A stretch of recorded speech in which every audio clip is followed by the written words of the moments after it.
Hi everyone, welcome to my YouTube channel Educate World by Pooja Dhiman. आज का जो हमारा टॉपिक है वो है सरकार या गवर्नमेंट। क्या है सरकार या गवर्नमेंट? आज हम पढ़ेंगे सरकार होती क्या है। तो इसमें है सरकार शब्द की उत्पत्ति जो है और इसके विकास फारसी भाषा से लिया गया है। उत्पत्ति और इसका विकास जो है वो किससे लिया गया है? फारसी भाषा से लिया गया है। सरकार का अर्थ है शासन या सरकारी प्रशासन। क्या है? शासन या सरकारी प्रशासन। ठीक है। सरकार एक माध्यम है जिसके जरिए राज्य अपनी शक्ति का प्रयोग करता है। सरकार क्या है? एक माध्यम है जिसके जरिए राज्य अपनी शक्ति का प्रयोग करता है। दूसरी ओर शासन शक्ति करने या राज्य व्यवस्था करने का कार्य करता है। सरकार द्वारा बनाए गए विभिन्न नियमों और कानूनों का एक समूह है। एक तो क्या है? राज्य अपनी शक्ति का प्रयोग करता है। दूसरी ओर शासन शक्ति करने या राज्य व्यवस्था करने का कार्य करता है। ठीक है। सरकार द्वारा बनाए गए विभिन्न नियमों और कानूनों का एक समूह है। सरकार का क्या है? मतलब सरकार के द्वारा क्या किया जाता है? विभिन्न नियम और कानून बनाए जाते हैं जिन्हें राज्यों को मानना पड़ता है, जिन्हें राज्य के प्रतिनिधियों के माध्यम से कार्यान्वित करता है। ठीक है। एक तो क्या है? जो सरकार है वो शासन या सरकारी प्रशासन है, उसके द्वारा राज्य अपनी शक्ति का प्रयोग करता है, राज्य व्यवस्था बनाता है, विभिन्न नियम और कानून बनाता है जिन्हें राज्यों को मानना पड़ता है। अब नेक्स्ट है इसमें 28 राज्यों तथा 8 केंद्र शासित प्रदेशों के संघीय इकाई जो संयुक्त रूप से भारतीय गणराज्य कहलाता है। क्या होता है? जो 28 राज्य हैं तथा 8 केंद्र शासित प्रदेश के बीच संघीय इकाई जो संयुक्त रूप से क्या करती है? भारतीय गणराज्य कहलाता है, जिसमें क्या होते हैं? 28 राज्य तथा 8 केंद्र शासित प्रदेश होते हैं, वे भारतीय गणराज्य कहलाता है।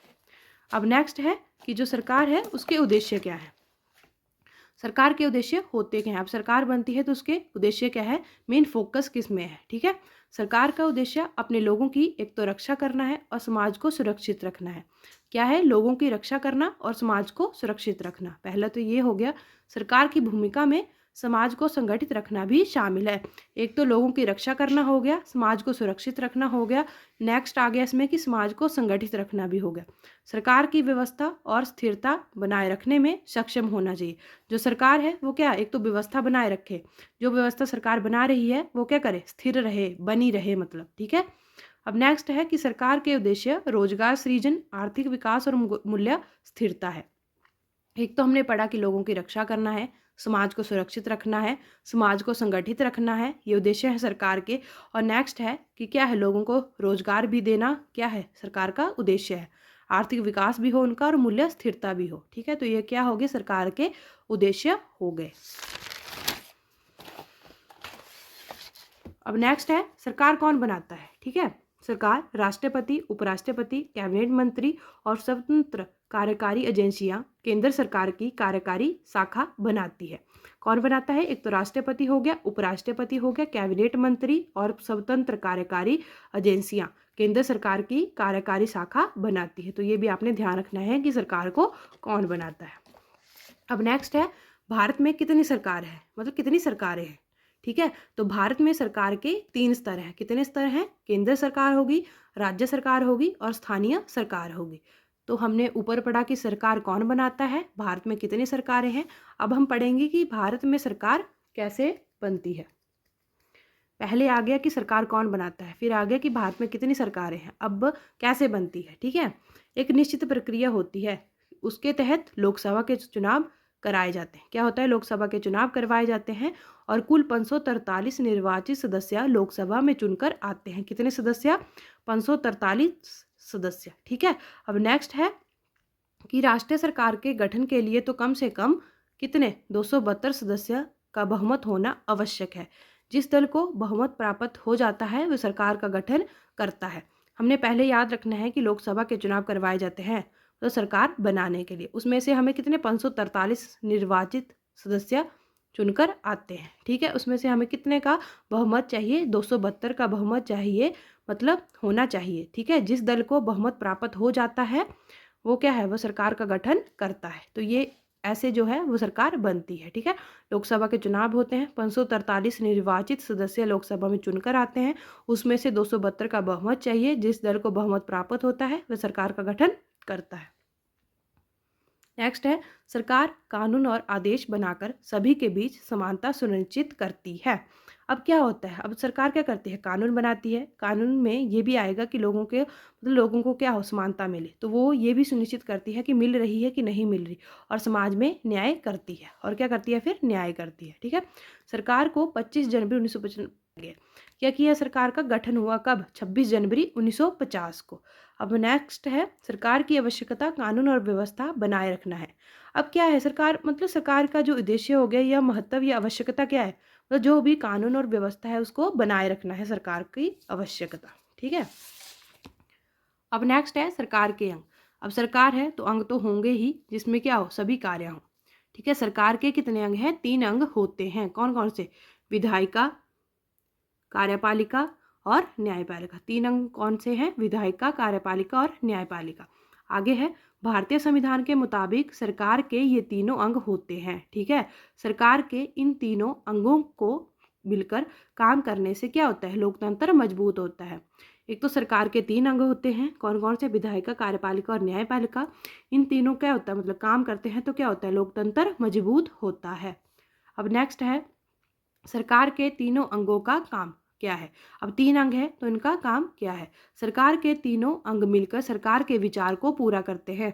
अब इसका ये मतलब है कि ये जो 3 अंग है ये क्या करते हैं, अब जो भी सरकार सोचती है उनके विचारों को पूरा करते हैं। ठीक है, ये कानून की रक्षा करते हैं। कौन, जो 3 अंग है सरकार के, ये कानून की रक्षा करते हैं, ये सद्भाव बनाए रखते हैं, ये यह सुनिश्चित करते हैं कि राज्य के सभी मामले व्यवस्थित रहें। कौन, जो सरकार के 3 अंग होते हैं वो ये भी सुनिश्चित करते हैं कि मामले क्या हों, व्यवस्थित हों। अब नेक्स्ट है, सरकार के 3 अंग, ये मैंने यहाँ पे बनाए हुए हैं, जैसे विधायिका हो गया, कार्यपालिका हो गया और न्यायपालिका हो गया।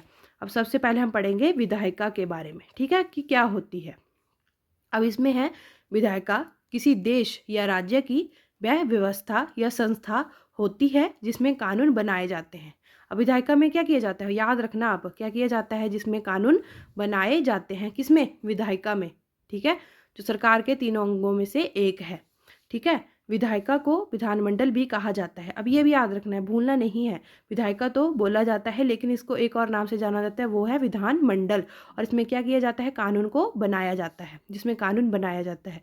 विधायिका में लोगों के चुने हुए प्रतिनिधि होते हैं। क्या होते हैं, विधायिका में लोगों के चुने हुए प्रतिनिधि होते हैं, लोकसभा के द्वारा। ठीक है, उसके द्वारा क्या होते हैं, लोगों के चुने हुए प्रतिनिधि होते हैं विधायिका में, जिन्हें विधायक कहा जाता है। क्या कहा जाता है, उन्हें विधायक कहा जाता है, जो लोगों के द्वारा चुने जाते हैं।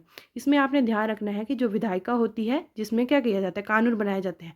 ये मेन पॉइंट है, याद रखना है कि जिसमें कानून बनाए जाते हैं, किसमें, विधायिका में।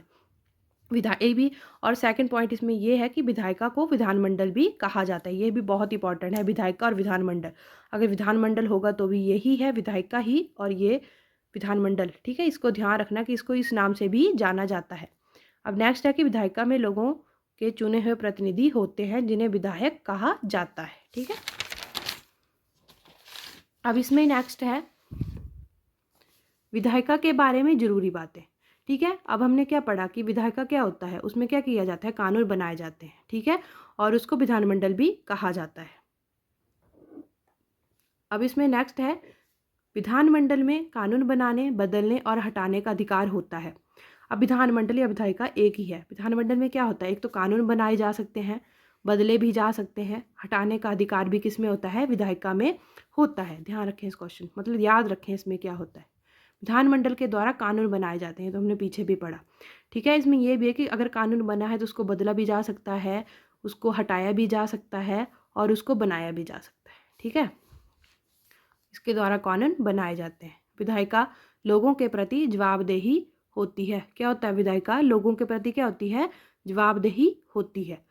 अब नेक्स्ट है, विधायिका कार्यपालिका की गतिविधियों पर नजर रखती है। क्या करती है, विधायिका कार्यपालिका की गतिविधियों पर नजर रखती है। कौन, जो विधायिका होती है, विधानमंडल होता है। नेक्स्ट है, विधायिका में आमतौर पर 1 या 2 सदन होते हैं। ठीक है, विधायिका में क्या होता है, आमतौर पर 1 या 2 सदन होते हैं। अब नेक्स्ट है, भारत में राष्ट्रीय स्तर पर 2 स्तरीय विधायिका है जिसे संसद कहा जाता है। क्या है, भारत में राष्ट्रीय स्तर पर 2 स्तरीय विधायिका है जिसे संसद कहा जाता है। आपने ध्यान रखना है कि कानून इसमें बनाए जाते हैं, कानून को बनाया जाता है, बदला भी जा सकता है, हटाया भी जा सकता है। ठीक है, ये क्या है, लोगों के प्रति जवाबदेही होती है, विधायिका कार्यपालिका की गतिविधियों पर नजर रखती है।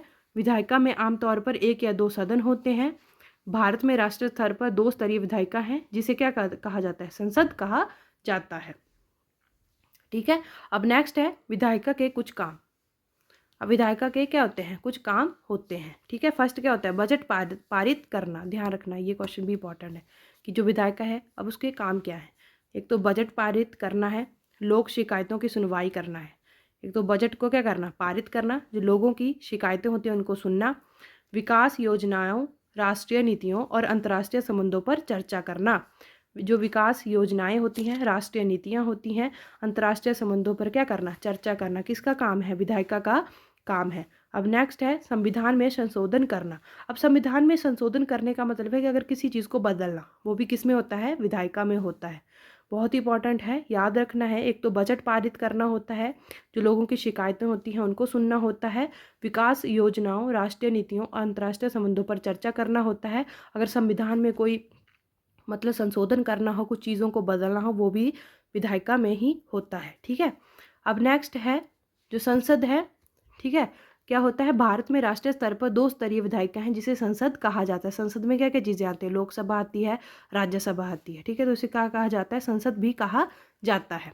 अब नेक्स्ट है विधायिका के बारे में जो हमने पढ़ा, जरूरी काम। ठीक है, तो इसमें क्या बताया मैंने, एक तो कानून बनाए जाते हैं, उनको बदला भी जा सकता है, और हटाने का अधिकार भी किस पे होता है, विधायिका में होता है। ठीक है, विधानमंडल के द्वारा क्या किया जाता है, कानून बनाए जाते हैं, लोगों के प्रति जवाबदेही होती है। कार्यपालिका की जो गतिविधियां होती हैं उन पर नजर रखती है कौन, विधायिका। कौन रखती है, विधायिका। किस पे, कार्यपालिका की गतिविधियों पर। ठीक है, तो ये था हमारा टॉपिक जिसमें हमने पढ़ा सरकार क्या होती है। सरकार एक तो फारसी भाषा से लिया गया है, जिसका अर्थ क्या होता है, शासन या सरकारी प्रशासन। वो क्या करता है, राज्य अपनी शक्ति का प्रयोग करता है। जो सरकार होती है वो वे नियम और कानून बनाती है, मतलब एक समूह बनाती है, जिसे क्या करता है, राज्यों को मानना पड़ता है। 28 राज्य हैं तथा 8 केंद्र शासित प्रदेश हैं, जिसके द्वारा क्या बढ़ता है, भारतीय गणराज्य कहलाता है। ठीक है, संयुक्त रूप से सरकार के उद्देश्य क्या हो गए, लोगों की रक्षा करना हो गया, समाज को सुरक्षित रखना हो गया, एक तो संगठित रखना हो गया, अगर व्यवस्था बनाई है तो उसको स्थिर बनाए रखना होता है, और रोजगार देना, आर्थिक विकास करना और मूल्य स्थिरता करना। अब नेक्स्ट है सरकार कौन बनाता है, ये जो हमने पढ़ लिया। भारत में कितनी सरकारें हैं, 3 सरकारें हैं, केंद्र होगी, राज्य होगी और स्थानीय होगी। भारत में सरकार कैसे बनती है, एक निश्चित प्रक्रिया के तहत लोकसभा के चुनाव कराए जाते हैं, जिसमें क्या होता है, 543 सदस्य होते हैं और 272 सदस्यों का बहुमत होना चाहिए। तो क्या होता है, एक सरकार का गठन हो जाता है। सरकार कानून और आदेश बनाकर सभी के बीच क्या करती है, समानता सुनिश्चित करती है और समाज में न्याय करती है। 26 जनवरी 1950 को गठन हुआ था सरकार का। ठीक है, सरकार की आवश्यकता कानून और व्यवस्था बनाए रखना है। क्या है, कानून और व्यवस्था बनाए रखना है। सरकार के 3 अंग हैं, जिसके द्वारा क्या होता है, लोकतंत्र मजबूत होता है। 3 अंगों के काम भी हमने कर लिए। कौन कौन थे, विधायिका, कार्यपालिका और न्यायपालिका। विधायिका जिसको विधानमंडल भी कहा जाता है। हमने इस वीडियो में सिर्फ विधायिका के बारे में ही पढ़ा, जो नेक्स्ट बच गए उसको नेक्स्ट पार्ट में करेंगे। ठीक है, विधायिका भी हमने पढ़ ले। मेन जो इसमें है, कानून बनाए जाते हैं, इसको विधानमंडल भी कहा जाता है। लोगों के चुने हुए प्रतिनिधि होते हैं, जिन्हें विधायक कहा जाता है। इसमें विधानमंडल में कानून बनते हैं, बदले भी जा सकते हैं, हटाए भी जा सकते हैं। विधानमंडल के द्वारा कानून बनाते हैं। ठीक है, जवाबदेही होती है लोगों के प्रति। विधायिका कार्यपालिका की गतिविधियों पर नजर रखती है। आमतौर पर 1 या 2 सदन होते हैं, संसद भी से कहा जाता है। बजट पारित करना होता है। विधायिका के काम जो होते हैं, लोगों की शिकायतों की सुनवाई करना होता है, राष्ट्रीय नीतियों और अंतर्राष्ट्रीय संबंधों पर चर्चा करना होता है, संविधान में संशोधन करना होता है। तो ये था हमारा टॉपिक सरकार के ऊपर, जिसमें हमने सरकार के अंग भी पढ़े, जिसमें हमने विधायिका के बारे में पढ़ा। ठीक है, जो नेक्स्ट 2 बच गए पार्ट, इसके अंग जो बच गए उसको हम नेक्स्ट वीडियो में करेंगे। अब नेक्स्ट जो है वो इसके रिलेटेड जो MCQ क्वेश्चन है वो कर लेते हैं। ठीक है, अब फर्स्ट है, भारत में कितने राज्य और कितने केंद्र शासित प्रदेश हैं। तो ठीक है, कितने हैं, 27 और 7 हैं, 28 और 8 हैं, 29 और 7 हैं, या 30 और 12 हैं। तो कितने हैं इसमें से, 28 और 8। भारत में कितने राज्य और कितने केंद्र शासित प्रदेश, 28 राज्य और 8 केंद्र शासित प्रदेश है। अब नेक्स्ट क्वेश्चन है, इसमें भारत सरकार का क्या उद्देश्य है। तो इसमें तो हमने पढ़ा कि लोगों की रक्षा, समाज को सुरक्षित करना, और भी है संगठित करना, रोजगार देना, आर्थिक विकास और स्थिरता बनाए रखना। ठीक है, सरकार के कितने अंग हैं, तो कितने अंग बताए मैंने सरकार के, 4 बताए, 3, 6 या 5? तो इसमें आगे 3। ठीक है। सरकार का सबसे पहला अंग कौन सा है? कौन सा है? विधायिका, जिसे विधानमंडल के नाम से भी जाना जाता है। अब नेक्स्ट है, सरकार शब्द का क्या अर्थ है? क्या अर्थ है? शासन या सरकारी प्रशासन, केंद्र सरकार या राज्य सरकार? तो इसमें आएगा शासन, सरकारी और प्रशासन, मतलब शासन या सरकारी प्रशासन। ठीक है। भारत में कितने प्रकार की सरकार है? कितने प्रकार की सरकार? क्या बताया था मैंने? 3 बताए थे, 4 की 5? मैंने बताए थे 3। कौन कौन से? केंद्र सरकार, राज्य सरकार और स्थानीय सरकार। अब नेक्स्ट क्वेश्चन है, विधायिका का दूसरा कौन सा नाम है? विधायिका को और किस नाम से जाना जाता है? कार्यपालिका के नाम से, न्यायपालिका और विधानमंडल? तो इसमें आएगा विधानमंडल। अब नेक्स्ट है, भारत सरकार का गठन कब हुआ? कब हुआ? क्या बताया मैंने? 26 जनवरी 1950, 24 जनवरी 1948 या 15 अगस्त 1947? तो मैंने बताया 26 जनवरी 1950। तो ये थी आज की हमारी वीडियो, जिसमें हमने सरकार के बारे में पढ़ा, कैसे बनती है, कितनी सरकारें हैं और कैसे चुनाव इसके होते हैं, और सरकार के अंग कौन कौन से हैं? विधायिका, न्यायपालिका और कार्यपालिका। आज इस वीडियो में हमने सिर्फ विधायिका के बारे में पढ़ा। ये पार्ट 1 था वीडियो का। पार्ट 2 भी जल्दी ही आएगा। अगर आपको वीडियो अच्छी लगी हो तो लाइक करें और चैनल को सब्सक्राइब करें प्लीज़। Thank you.